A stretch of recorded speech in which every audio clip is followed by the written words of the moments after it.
arus lalu lintas di sejumlah lokasi di Jakarta dan Jawa Barat pada siang hari ini. Kita segera bergabung dengan Bribtu Susi, anggota NTMC Korlantas Polri. Bribtu Susi, silakan dengan laporannya.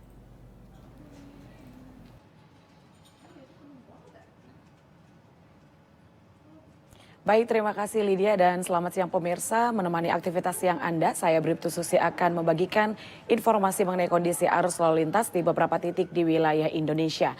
Dan untuk yang pertama kita pantau kondisi lalu lintas pada kawasan JPO Polda Metro Jaya, Jakarta Selatan.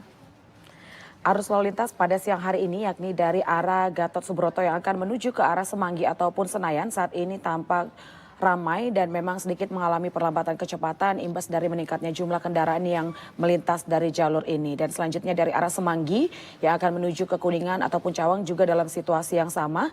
Kendaraan didominasi oleh kendaraan roda 4 dan sementara untuk lalu lintas di jalur tol saat ini juga masih dalam kondusif lancar. Dan dihimbau kepada para pengendara yang melintas di jalan arteri untuk tetap patuhi rambu lalu lintas dan juga banyak di kawasan ini dilintasi oleh para pesepeda, diharapkan untuk selalu berhati-hati dan waspada.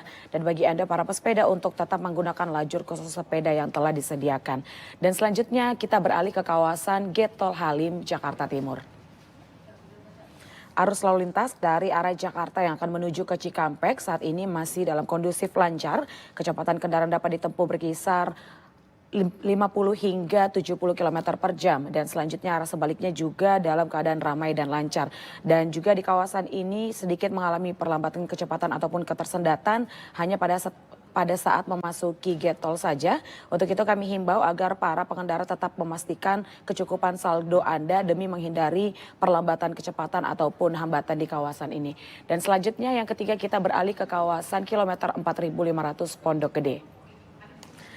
Arus lalu lintas dari arah Cikampek yang akan menuju ke Jakarta ataupun yang mengarah ke Halim saat ini masih normal dan selanjutnya dari arah sebaliknya juga dalam keadaan normal dan kondusif lancar.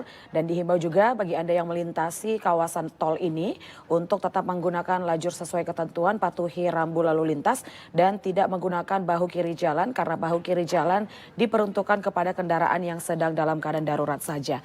Dan selanjutnya yang terakhir kita beralih ke kawasan Taman Matahari Bogor, Jawa Barat.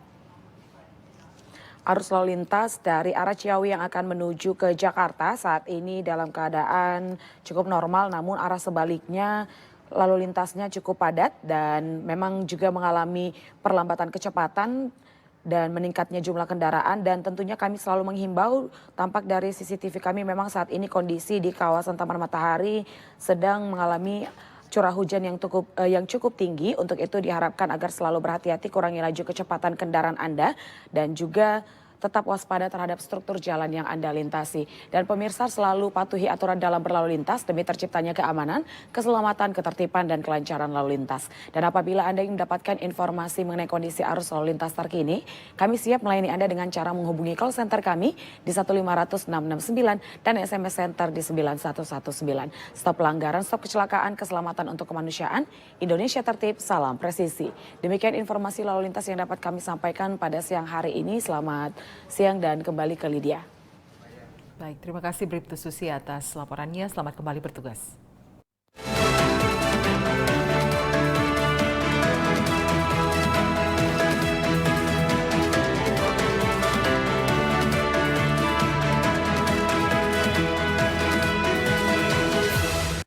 Pemirsa, Polri akan membentuk tim khusus untuk mencari saksi dan melengkapi administrasi penyelidikan dalam kasus dugaan penistaan agama di Pondok Pesantren Al Zaitun. Hal ini disampaikan Kepala Divisi Humas Polri, Irjen Pol Sandi Nugroho. Untuk proses yang saat ini ditangani oleh Barreskrim Polri tentang Al Zaitun, bahwa kemarin sudah dipanggil untuk klarifikasi dari pimpinan Al Zaitun dan saat ini sedang dalam proses oleh tim dari penyidik untuk melengkapi administrasi penyidikan lainnya serta akan menyiapkan saksi-saksi serta ahli yang terkait dengan kasus tersebut untuk bisa membuat terang tindak pidana yang terjadi. Jadi tunggu prosesnya, nanti setelah ada update dari Barreskrim akan kita sampaikan kembali perkembangan tentang Al Zaitun. Pak, untuk statusnya saat ini masih saksi ya, Pak? Saat ini masih sesuai dengan yang dilaporkan di awal. Materi tentang saksi ahli yang akan diminta keterangan itu masih digodok oleh Barreskrim Polri karena ini menyangkut masalah kompetensi.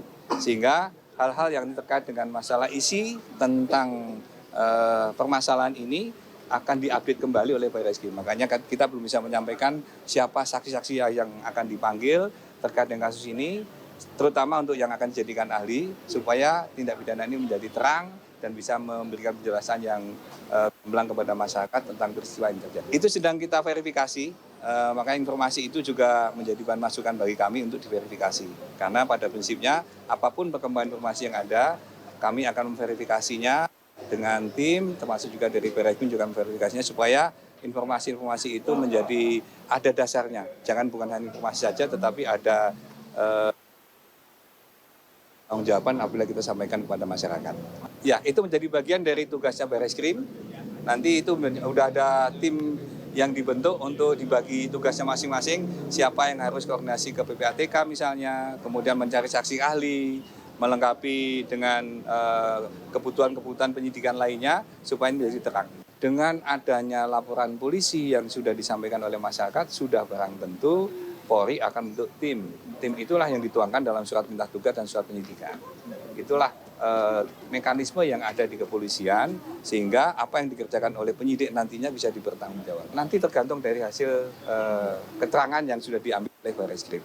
Karena saat ini kan baru satu dan ada informasi banyak dari masyarakat, baik itu melalui media online, media sosial lainnya, itu semua akan menjadi bahan untuk bisa diverifikasi. Kasus pesantren Al Zaitun mencuat setelah masyarakat menyoroti kegiatan di dalam pesantren tersebut yang dinilai menyimpang dari ajaran agama. Sejumlah kelompok masyarakat pun melaporkan pimpinan Pondok Pesantren Al Zaitun ke polisi atas dugaan penistaan agama.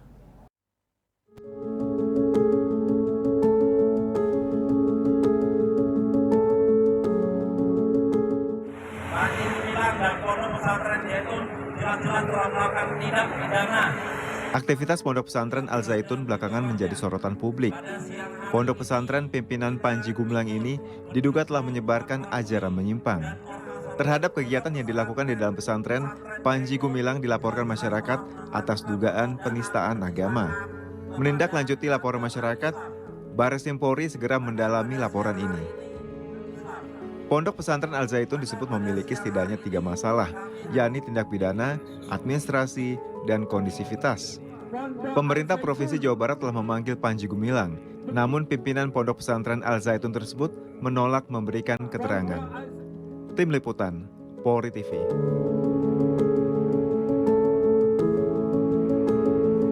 Presisi Siang akan segera kembali, tetaplah bersama kami.